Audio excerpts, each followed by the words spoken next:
Volume Podcast. Hi, and welcome to the Volume Podcast. My name is Felipe Foracini, and I'm from Kunumi.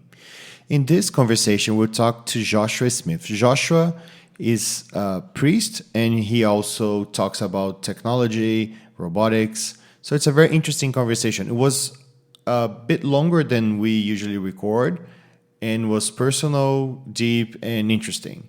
So I hope you enjoy as much as we did. If you wish to know a little bit more about the makers of this podcast, go to kunumi.com, Kunumi as in KUNUMI.com, or follow us on Twitter at Kunumi Lab, Kunumi LAB. Thank you. Well, hey, my name is Josh. I'm a pastor and a theologian working on a lot of different things, but primarily artificial intelligence and the ethics of technology. I focus a lot on robot ethics, and I've tried to create dialogues with other scholars in the legal world, in the philosophical world, but also I think my primary focus with robots and AI is to try to bring theologians into the conversation. And it's one that we've really struggled with. And so a lot of my work is trying to build those bridges and dialogue with different communities, whether they're of faith or not, but just to be a part of the world's effort to build a better future and present, and to address the major issues that we're facing. And then I believe that Christian theology and lots of other different theologies really speak into these fundamental philosophical questions about what does it mean to be human, what does it mean to be an artifact, what does it mean to be artificial, and so just trying to bring along a lot of very brilliant and loving, caring people into a conversation with others who genuinely want to change the world for good. Josh, thank you so much for being here. Welcome. I ask this question to all my guests, and I'm very curious about your answer particularly. So what do you think it's in you that drove you to do what you do today? Yeah, well, there's a lot of different on-ramps to what led me to what I'm doing now. And even goes all the way back to high school, where I first interacted with automation in a Nissan factory and began programming. Maybe it's because I'm an introvert or quiet, but I've always been more drawn to computers and the isolation of it, and just working by myself. I appreciate that. And just to figure out, because I'm not like my dad or his dad. They're very mechanical. They're carpenters. They can build things. I've never been like that. And so, but I've just kind of understood like the basics of what the computer is, and not been afraid to solder things or try to figure out circuits and stuff like that. And so, I don't know, maybe it's just something neurologically different. I've just been drawn to it. And so, we didn't have a computer growing up. And so when I had the chance to really engage with some of this stuff in high school, I took every effort. So networking, we did CAD, we did web development, and then this Nissan partnership came up, and I jumped on it. I thought I would go into that after high school, but I joined the military and then ended up working with some of these systems. So initially, our primary focus in the unit was to do air defense artillery. So post 9/11 in the United States, you can see why that would be a major emphasis. So my unit and several others around the South, we took turns defending the White House from in other places. So there's these Patriot missile defense systems set up around the White House that you can't see, just in case something like that ever happens again. But anyway, when we deployed to Iraq, what we used, and we didn't have that because the Iraqis don't have a strong air force. So they took a failing system off of these battleships, so they're anti-rocket mortar, and they put them on trailers. And so when we would get indirect fire or rockets or whatever, mortars, it would intercept them. And so it's really, really a neat system, terrifying to hear actually, because it's a 20 millimeter web. Is a massive bullet, and it explodes, right? And so it sounds like the air is being torn apart. That's what it sounds like. But it looks like R2D2. So, and I grew up loving Star Wars and all kinds of sci-fi. I was big into comic books. That was kind of my escape growing up, and I mean, still is in some ways. But yeah, that was like my initial draw to it. And then I got out of the military. I started studying theology. Had no inkling that I would ever study robots or AI. And then doing PhD work, I came across Westworld, and I'd been studying philosophy of mind a lot, and trying to think about from a theological perspective how that works out, and different avenues for that. And anyway, it just captured my attention, and the questions that they were asking just happened to be the questions that I was asking at the time, and just kind of fell in love with that question. Can robots, be like us, or are we more robotic than human, and are we more cyborg than human?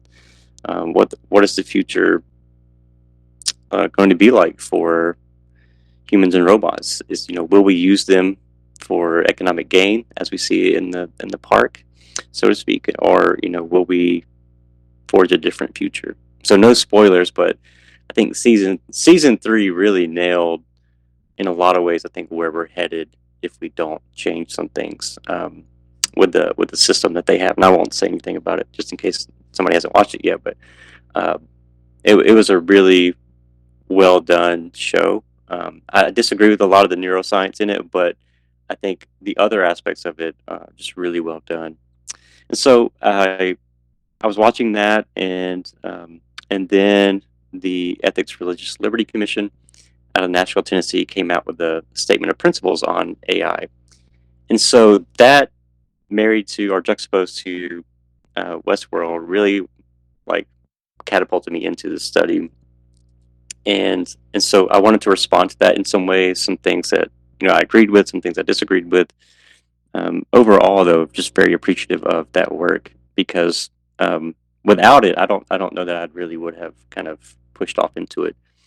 And so that kind of launched into a directed reading with a professor at my seminary, and I didn't really want to explore some of the avenues that I did in my dissertation with sex robots and war robots and stuff. I really wanted to focus on warfare, but he kind of pushed back to say, well, why don't you do these other areas as well? I said, okay, well, I will. And so I did. I wrote a couple papers on what does it mean to be a person, and then a critique of sex robots or robot sex. And it really was beneficial to me to really understand these different avenues of what's happening in these fields. It's not just a bunch of pariahs, who are just trying to make weird stuff, but people who are, I think, trying to make an actual social good, an effort to make a helpful technology for those who are disabled, those who are maybe what are considered fringe in a lot of ways, not by those communities, but might be seen as those in my side of the spectrum as fringe. I wouldn't address them that way, but anyway. So just trying to meet a need for them, right? And it's something that you don't really hear about a lot in my world. And so, and I tell people sometimes, theologians that I research sex robots and stuff, they're like, they kind of give me the side eye. It's like, what's wrong with you? They don't say that with that. I know they're thinking it, but it just really kind of shows you how far away we are from some of the actual conversations. And so I'm trying to do a lot of legwork to bridge those gaps. But that's how I got into it. And I will say, like, Sven, David Gunkel, Josh Gellers, Dave O'Hara, others have been really welcoming from those communities who are not, Christian theologians, but have just kind of said, "Hey, you're an outsider and a misfit. You know, please come in and join us," and given me a seat at the table, so to speak. And I just find that fascinating because it's so almost impossible for me to get an audience with the Christian theologian or philosopher. Um, and so I don't know. That just kind of that's really changed the trajectory of why I'm still doing this, is because I've had support from those communities. And I think it's strange too, because we have such radically different beliefs and worldviews, but here we are talking about what I would hope to be, the future of theological and philosophical um, dialogue.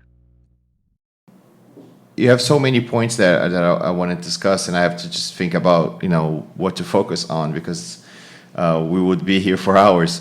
But so one quick question. I don't know if it doesn't need to be a quick answer, but just a quick question. What brought you to theology studies? Yeah. Um, hmm. Well, that's an even. I have to go back even further. Um, I didn't grow up in a religious household or anything like that. I was raised with my grandmother, and I mean, she was a very sweet, um, kind woman, and I think reflective now of what I would say is, a good Christian person, and quote unquote.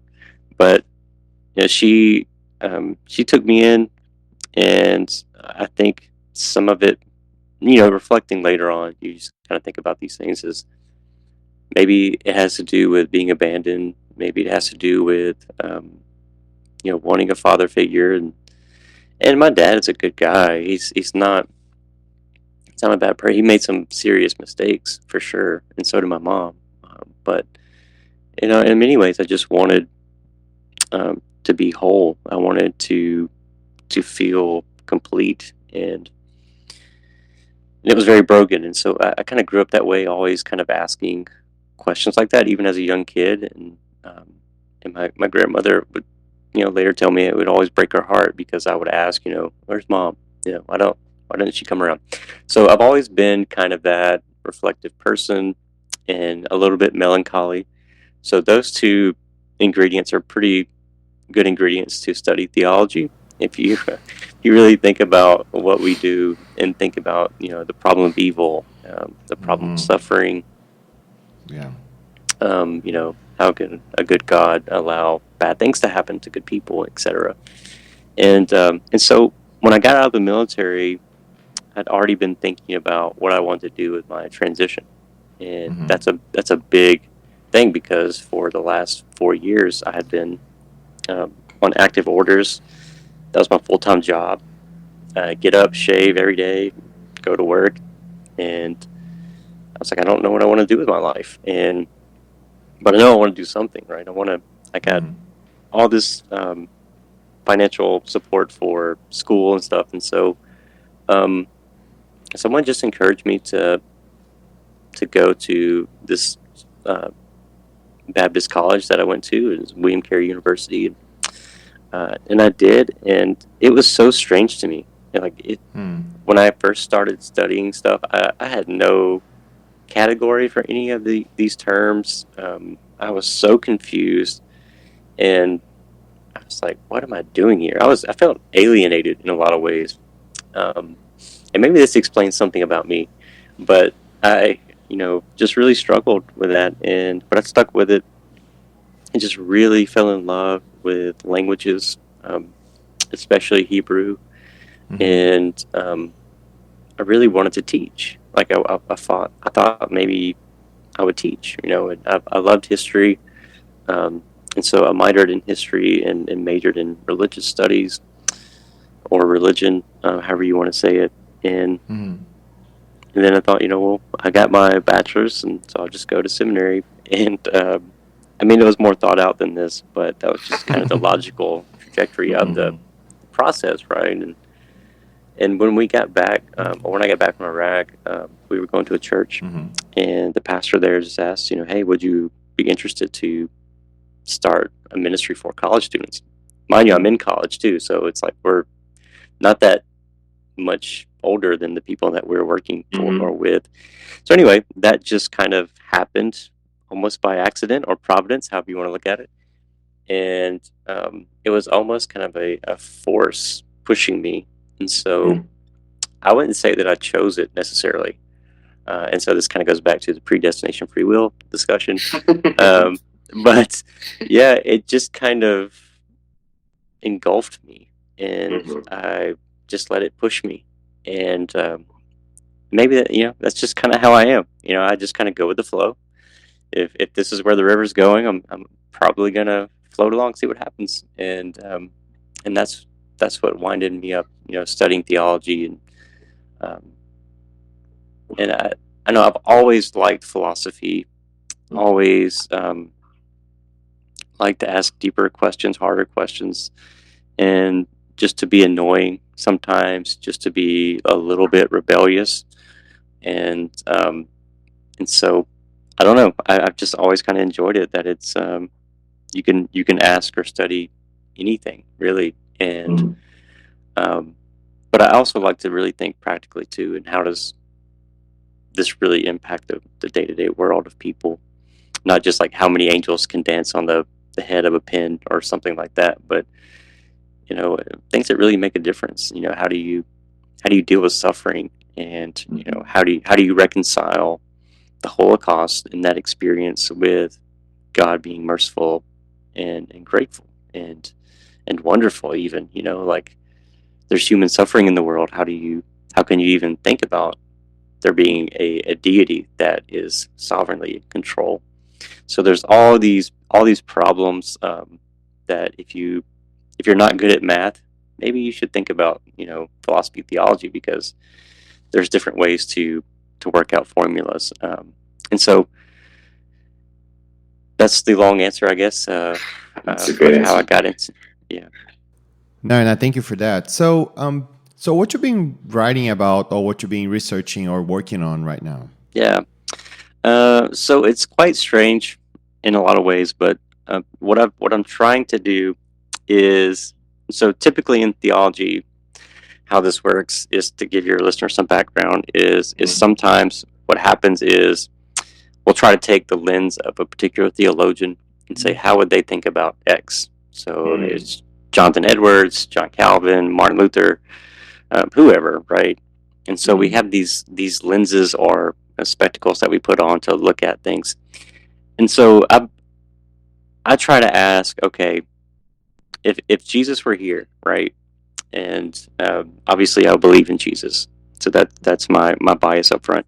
So I Mhm. believe that he was a real historical person. So if he were here, embodied with me presently, and we were talking about the issues of the day, I try to think, what would he say? How would he respond to these issues? Sometimes I ask, if Jesus were here, would he be on the dark web? What would he say to this community, and how would he respond to these things? And so instead of taking a particular theologian and using that to unpack their worldview and system, I just say, hey, well, what does the Bible have to say into these issues, and really try to find points of contact. The problem is that the Bible doesn't always talk about things that are relevant necessarily, because it's situated in a historical context, right? Mhm. Um, so, I mean, some people take it way out of context, right, and try to make um, Sure. everything fit perfectly. And I just don't read it that way. It's written for particular people. So anyway, you have to kind of unpack lots of culture, lots of historical background, but also not get too buried in that to build a bridge over the for current culture to really understand and unpack in a way that they don't get lost in. Mhm. Still working on that, but I just kind of see my work as trying to ask that question: what would Jesus say into these issues? And Mm. in my last book, I did that with work, war, and sex robots. But in this book, I feel like I've tried to expand that even further, like with pressing issues that are happening in the local church right now, issues of racism, um, Mhm. issues of like just ethics in general, trying to form an ethical system as people are coding and engineering. And we see that in our universities too, right? Like that's an issue trying to be addressed is, hey, engineers, they need some framework of ethics, and whether it's, utilitarianism or the ontology, whatever it is, they need some framework to know what's a good versus bad action. So I think that's important too, right? And obviously, theology has thought about that for a long time. Augustine has thought about that for a long time. But anyway, so I just try to take different issues that I think are important. And in this present book, what I think is fascinating is that, robots really are a medium for reflection in some of these areas, or if not all of them. And so my question is, why are we not, as Christians and theologians, speaking for my camps, why aren't we looking at these things more intently to think, how could we speak into these issues, and how can we help our people think about the bias that we see in algorithms, or the narratives that we even see around them? Because it seems to be either two things. It seems to be people view AI and robots as destroyer, Skynet, those type of things, or they see it as savior and almost godlike. And I don't believe either one of those narratives. It could be, sure. I would be more pessimistic in my leaning there, but I think really if you could take a middle ground view and say there's both good and bad that could come from these technologies. So why wouldn't we want to engage and say, how can we help influence this for good? And so Christians, theologians, we like to write moral statements a lot, and there's nothing wrong with that necessarily. It's good to formulate what we believe, and that's kind of a part of our heritage, right? If you even go back to Martin Luther's 95 Theses and stuff, we like to write punchy statements about what we believe, and sometimes that gets us into trouble. But I think there's also another way to engage the world. Like, I think there's a way that we could say, hey, we can also dialogue with the legal community and say, hey, we want to make sure that our perspective is at least heard, if not considered, and we also want other people's voices to be heard as well. And that just kind of goes back to democratic discussion and the process of it just generally. And so I'm trying to kind of push people more that way, instead of saying, hey, I'm just going to write a bunch of punchy chapters about why I think this is wrong philosophically and my objections to these things, and really kind of sit and listen and sympathize or even empathize with what is being said by these other communities, and really try to understand what is happening. And I think likewise that is a very biblical and Christian perspective, that we owe it to people to listen to them. And I see so clearly in the Gospels that Jesus sat and listened to people that were not politically accepted, people that were estranged, right? I mean, there's excluded. Pariahs. I mean, he sat with those people, and I think we should too, as believers, right? And so that's kind of my whole deal, and my whole focus is trying to open up these dialogues for people, and so in the book that I just take 7 chapters to really unpack that, and what it means to think about friendship, what it means to think about personhood, what it means to think about machine ethics in general, pastoral ministry, even like how can robots and AI help us in some ways, and I think there's some practical solutions there. I think they can be an aid, right? And so for your listeners, just to have a context, like most of the churches in my denomination, the average size is between 50 to 70 people. So there's a bunch of people like myself. We're the sole employee of these organizations, right? And it's a very strange job. It is very strange. So most of what I do is listen to people, try to help them, but I also do really strange things like, I used to before COVID, go to the hospital, sit with people and listen to their. Wait, I think I lost you. 1 second, sorry. Yeah, you're back. So you're saying I used to, before COVID, go to? Yeah, used to before COVID, I would go to the hospital, sit with people, just spending a lot of time building relationships with people. And, COVID really changed that, right? Yeah. And the isolation increased and depression.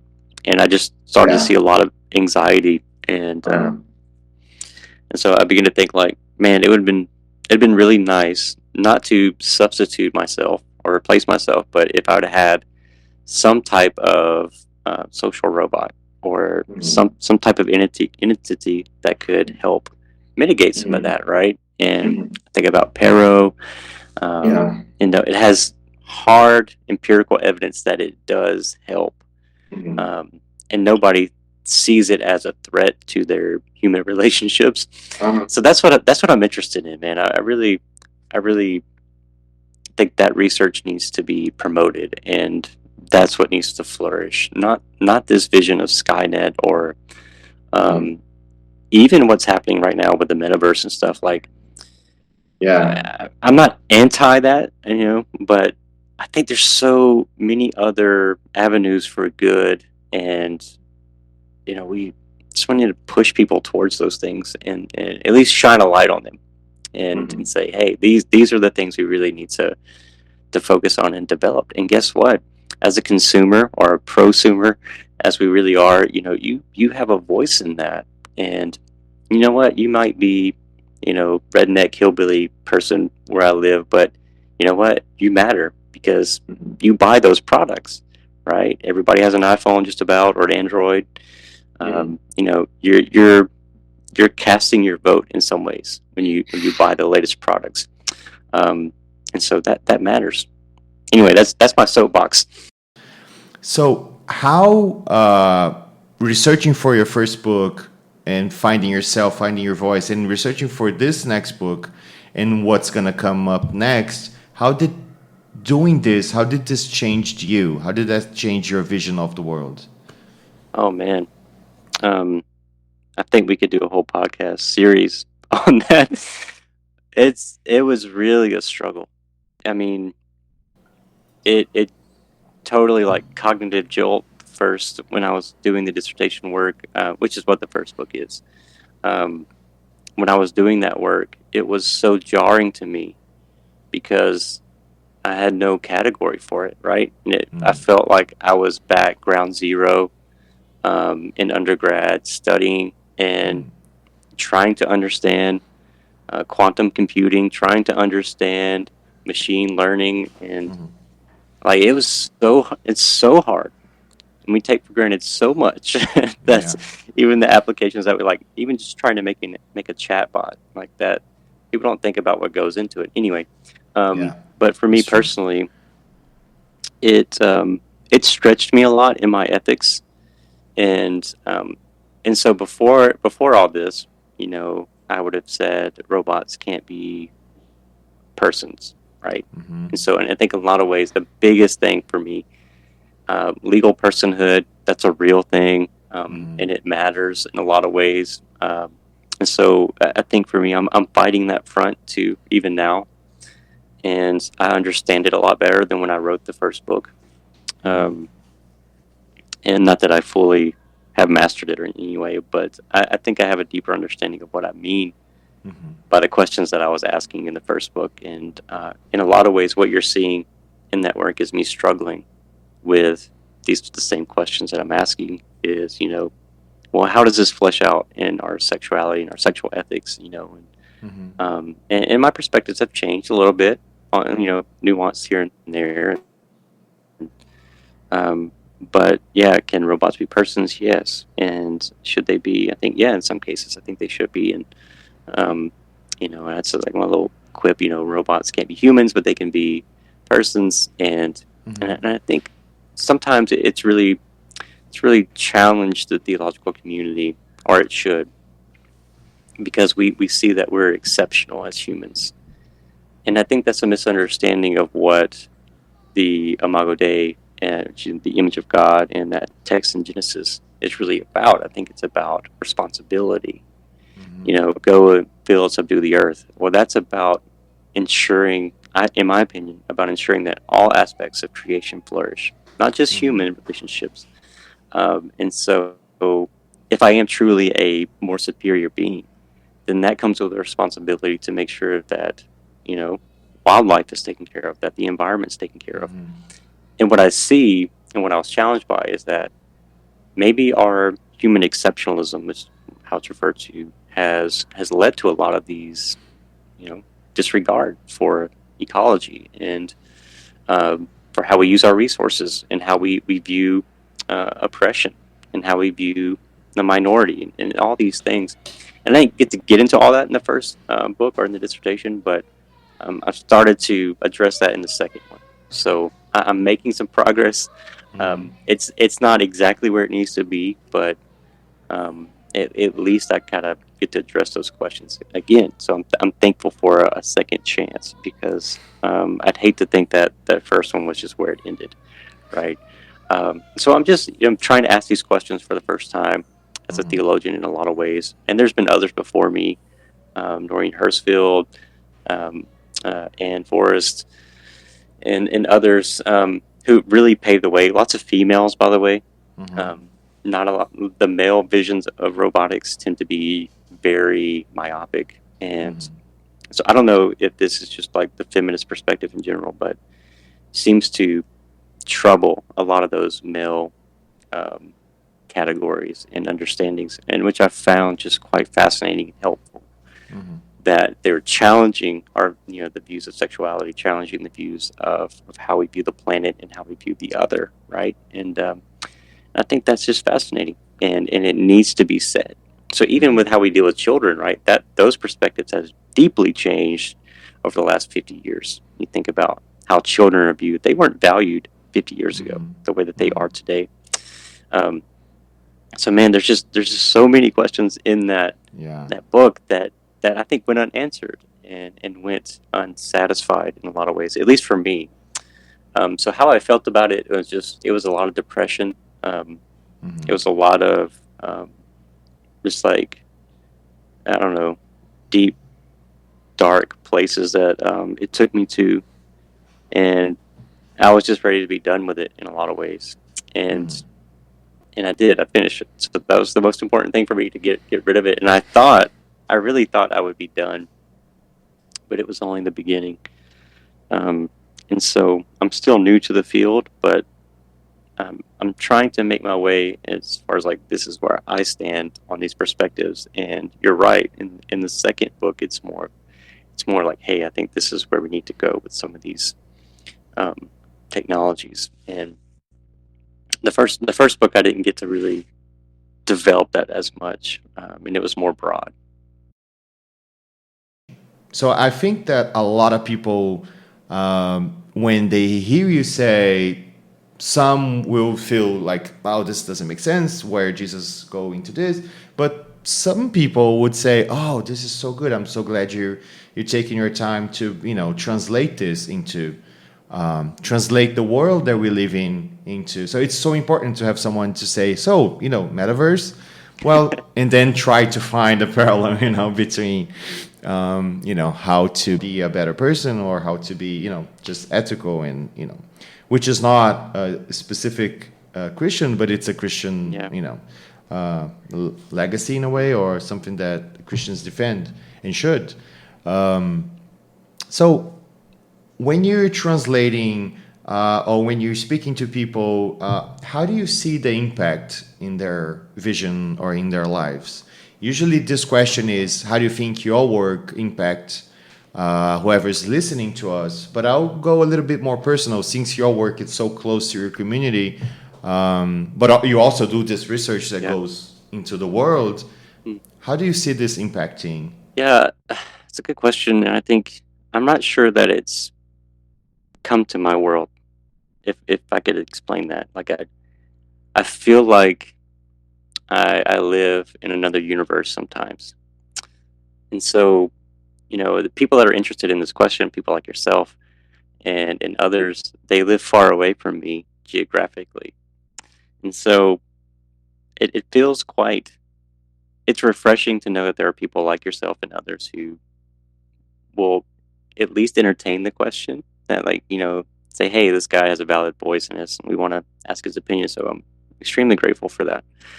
Um, but it's also frustrating because there are people close to me and they're not interested in the question. And, Sven has asked me, how does this translate into your preaching and stuff? And I'm like, well, it doesn't really, I don't really talk about robots from the pulpit, so to speak, like when I'm preaching on Sundays. And now sometimes we will talk about technology, and we've done studies on that, obviously. And so that's more the point of contact for Christian ethics. But what I'm hoping for, at least, is that more seminaries and theological schools and conferences, hopefully, my hope and prayer is that we will have these conversations, because in the U.S. we're really struggling to find a point of contact for faith and technology. And there are people doing good work. There are people like Jason Thacker at the ERLC, and John Dyer at Dallas Theological Seminary. I mean, there are people out there for sure, but as far as like giving it the same platform size, energy, money, resources, time as, say, like the study of Jonathan Edwards, or the study of Billy Graham or something like that. You can't even compare the two. But, and not to say that that's not important. That's not what I'm here to say either. But it's not the same energy and focus as I think. And obviously this is a very personal thing for me, so I'm biased, but I think it should be more of an important question. Like, I think this is something we really should be focusing on, because we have 5 to 9 years before we have these major disruptions in our economy. And I'm just like shaking my head, like how do we have this conversation, because we don't have much time. And theological community is like, well, we might get to that later. I'm like, no, you need to talk about it now. Like, you need to have these conversations now. And it just baffles me. Like, I don't understand it. But to be fair, like, I had to get my own kick in the teeth with it too, and so I try to be patient. Well, I'm not very patient though, and so, but there's encouraging things too, and I just gotta keep pushing against it and promoting it, because what people want to talk about in the local church is sexual ethics, and that's a really big thing right now, sexual identity and all those things. And I think that's important, but there are other issues that we really need to focus on. Like, just to give you a very practical understanding, like it's not in the curriculum at all. Like machine ethics, AI ethics and stuff. It's non-existent for the most part. When I say, does your curriculum have ethics of technology? No. Now, they may want it to have it, but they're not sure how to integrate it. So, I mean, hopefully my hope would be that in the next 4 to 5 years, it becomes at least a part of the study of ethics, and I think it will. And so I just think that the right resources haven't been put out to offer an entryway into it. So, and I'm an idealist too, so I have these grand, lofty ideas about what should be, and then when reality happens, I'm often discouraged and depressed. So it's that's just, I guess that's just the reality. So, Josh, I want to have your take on technology in general. Technology as a human construct, as something that is not only a medium; it's way more than that. So, how do you see this today? And I don't know, how do you see us and the younger generation growing up with the technology that we have nowadays, with social media and everything? So, how do you see all this? Yeah, I think it's what research is showing, and Kate Darling's work on this has been really helpful and important. So I'm so thankful for her work. But it shows that there's a mutual forming in the technologies, right? It's not just, and this has been said by others too, is that technology is value laden. It has a mutual shaping to it. So we shape a tool, but then that tool shapes us, right? And so, I mean, think about our smartphones, and how connected and almost addicted, at times. I'm very much addicted to it, and it's not just like we're not just in a space, right? We live in, not the metaverse, but we live online. We have disembodied presence, as I like to call it. But I think there's something in that like we have a disdain for. Like and I talk to a lot of Christians about this, and especially in the literature, which will be in my next book. But it's like we need to get back to embodiedness, and we need to get back to this. And it's like, well, were we ever there? Like we've always been trying to escape the physical oppression of life. You think about those who are disabled. You think about those who are unable in a lot of ways. There's always a tendency to get outside of the fixed context that we're in, and technology is just an extension of that. And so you talk about our kids, and robots can be a medium for like moral formation. I think, yeah, absolutely they can. You can't tell me that um, a phone or the internet or whatever you put in front of them, like it doesn't form them in some way. I know there's different theories on that, right? Neil Postman thought that it should only be like entertainment, and TV is fine, just don't take it too seriously. I think there's a lot of wisdom there too. I don't like it when like shows want me to take them too seriously. You know what I mean? Like the Sesame Street is entertainment 95%. It's mostly entertainment. Okay. And there's, maybe there should be categories and separations in some parts, but at the same time, and this is what frustrates a lot of people who have disdain for it, is that so many of our kids will grow up with a disembodied presence as a part of their social identity. And maybe we need to figure out how to help them and help shape that as a positive and virtuous thing, not as stop that, don't do that, prohibition type thing. And so, is it morally forming? Yeah, it is. You think about being shamed on Twitter, or being dragged, so to speak. You think about what it feels like to get a bunch of likes, or what it feels like to have somebody like an influencer share your opinion. Like it's affirming. That's not a bad thing. Like that's not a bad thing. And I think sometimes we make it dirty and less than, because it's not somebody being praised in person in a physical pat on the back. But the last 20 months have shown us that that's not really necessary sometimes. Like, let's just say it and be honest.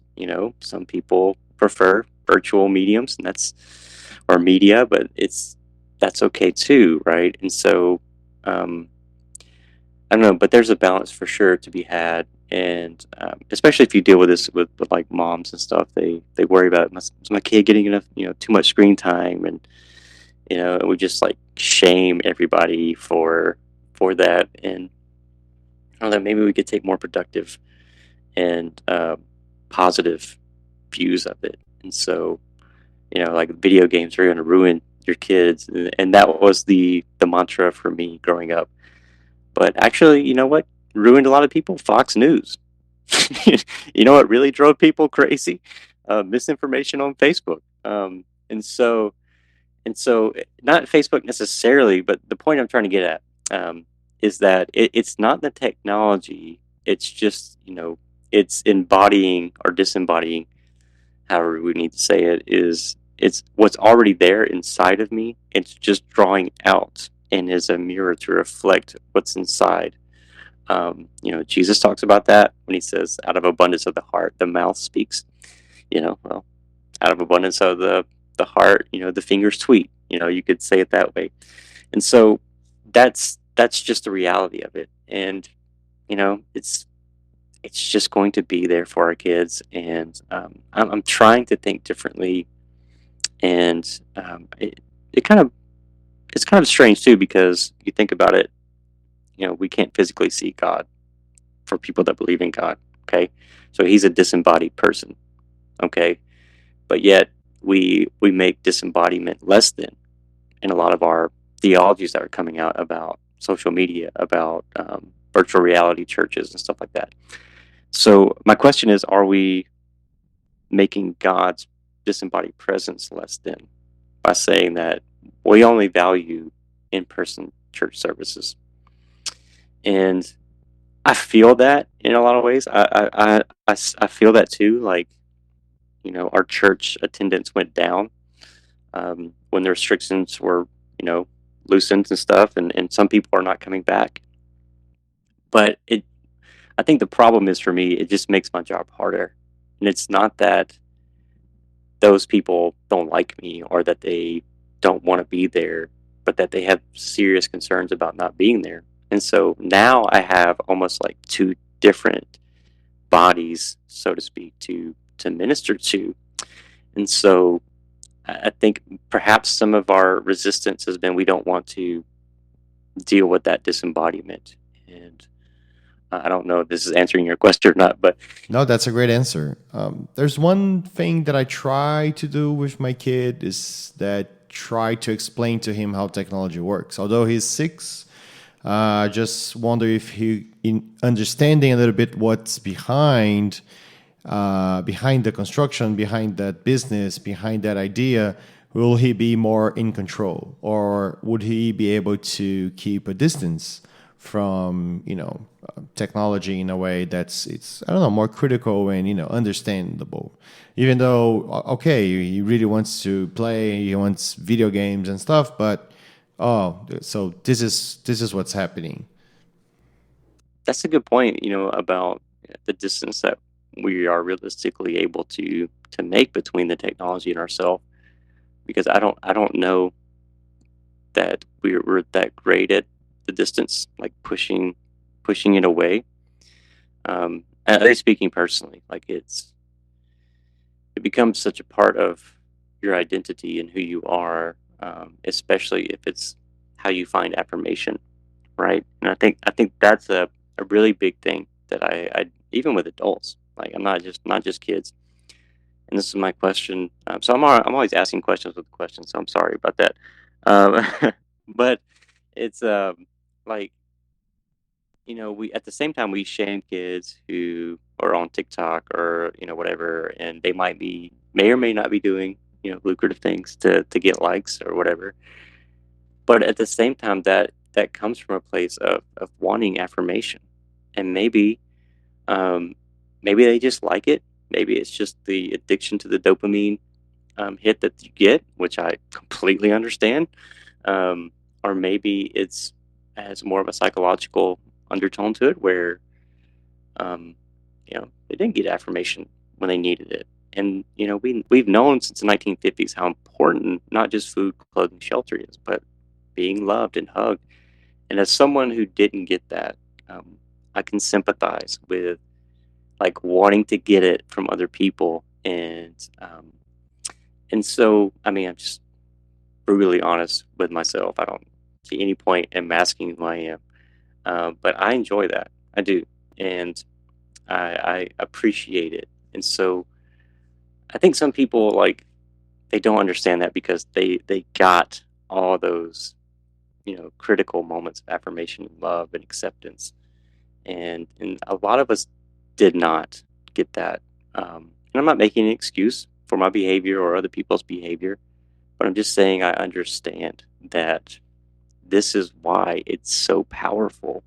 Is man, playing a video game and doing well at it, especially for me and for others who like video games. Um, like it's fun. Like, it's not only fun, but it feels like I've done something, even though the generation before would say, "Oh, it's just a waste of time." Well, I think it's a waste of time to watch, you know, you know, 4 or 5 hours of um, a football game or something like that.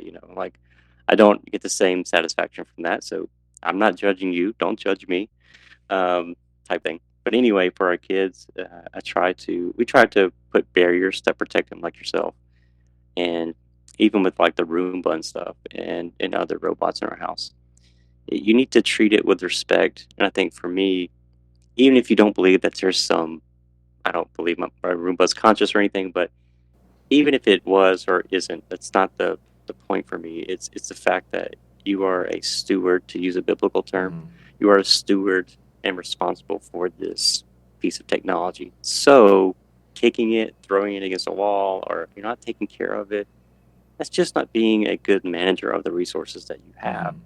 And so likewise, dad shouldn't do that either. I should take care of the vehicles. We should take care of the animals, and um, really love and our neighbors, and that's just being a good steward of what we've been given. And likewise, if we don't do that, if we don't mirror for our kids what that looks like, then why would we expect them to do anything different? Yeah. And do as I say, not as I do. I don't know anybody that's ever worked for. And so really trying to be the change that you want to see in your kids. I think that's all that matters. And whether or not, more advanced robots or, VR and all the metaverse and stuff, like, to me, it's not so much the medium. It's are we preparing this generation to deal with the ethical issues? It's like, you're giving them the keys for freedom, right? If you educate them. If you don't educate them, then it's going to be bad, right? And so I feel like education is the key to freedom in many ways. And so as long as we're trying to help them, inform them, and at least teach them how to ask these questions, how to ask, it's not just magic, like you say. There's not just, somebody had to make this technology. Somebody had to think about design and all these things, and they need to think about that as well when they purchase it. Yeah. So, as my last questions, how do you see your field of study in 10 years? How do you see your work in 10 years? Wow. Yeah. Ideally, I'll say ideally and try to be positive. Hopefully it's led to an expansion of dialogue and interaction with the theological community. I would hope that in the U.S. Okay, so I always have to make that distinction because it is very much present in Europe and in different places, even in the Middle East and other places. But and so I would like a bridge to be formed, where these networks that we have that are so isolated and kind of closed off, I would like for them to begin to open up, and for people that I have currently in my circle to be connected with people that are in my other circles that are primarily theological and philosophical from a Christian perspective, and to really show them that there's a wide array of resources for us to participate in. So the Christian culture in general has been very good, and this is a bad thing, at closing off from engagement with culture. And I think that needs to change.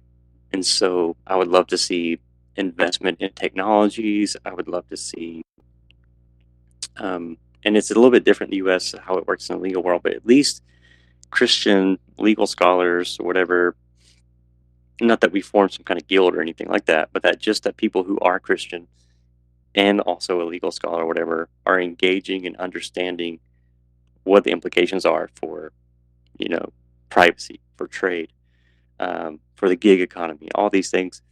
Like we're really educated, really engaged in all of these discussions and active in them, and trying to advocate for a voice, but also hopefully even more idealistic, it would lead to a lot of reform and the legal community in general about how we deal with rights issues, and really opening up the spectrum.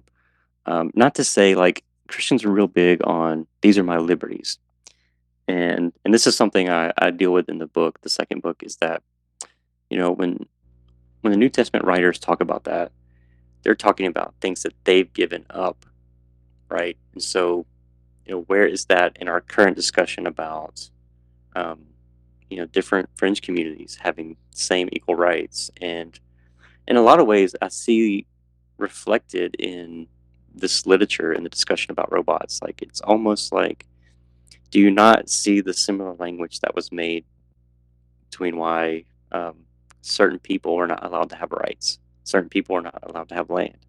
It's like it's the same argument that was used, and I want to learn from the mistakes, or as I would call them, sins of the past, and not make them again. And so, I would hope that robots AI would at least be a bridge to open up that dialogue again, and that man, there's so many aspects of my life and your life that we can use robots to talk about. Like, to be honest, like we have ever connected if it wasn't for my connection with Sven, which was connected by the book, and so all that's connected to AI and robots. So I feel like I have some at least non-anecdotal evidence to say this really can be a bridge builder, and we haven't done a good job of that in my culture of trying to dialogue with different peoples and social economic backgrounds, political backgrounds, and this could be, in my opinion, a chance to undo that damage. Not all of it, but at least it's a start. And then personally, in 10 years, I don't know. I think that I would still be doing this. I would hope, um, still be researching and helping, and I mean, really doing the things that I'm doing now. Just I don't know. Like I talk about this. I have a lady that she prays for me every Tuesday, and she always asks me things that are how can I pray for you? It's a vision for your life, and I just ask for sustainment. Like that's kind of my. I want to do this for a long time, and there's a lot of pressure, there's a lot of stress, um, and so it takes a lot of effort to really maintain this lifestyle, which is chaotic, but I love it. It's never the same day to day. And then with kids, I'll have teenagers by then, so I don't know, just to be alive and healthy in my right mind.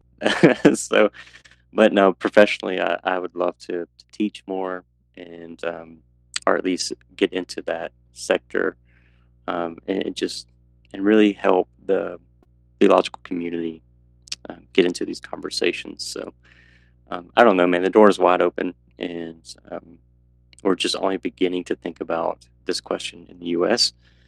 Um, so just hang on. Joshua, thank you so much for your time. We really appreciate it. And thank you for being personal and to have the courage to be out there talking to your crowd about the subjects. Thank you so much for inviting me. The Volume Podcast. If you wish to know a little bit more about the makers of this podcast, go to kunumi.com, kunumi as in KUNUMI.com, or follow us on Twitter at Kunumi Lab, Kunumi LAB. Thank you.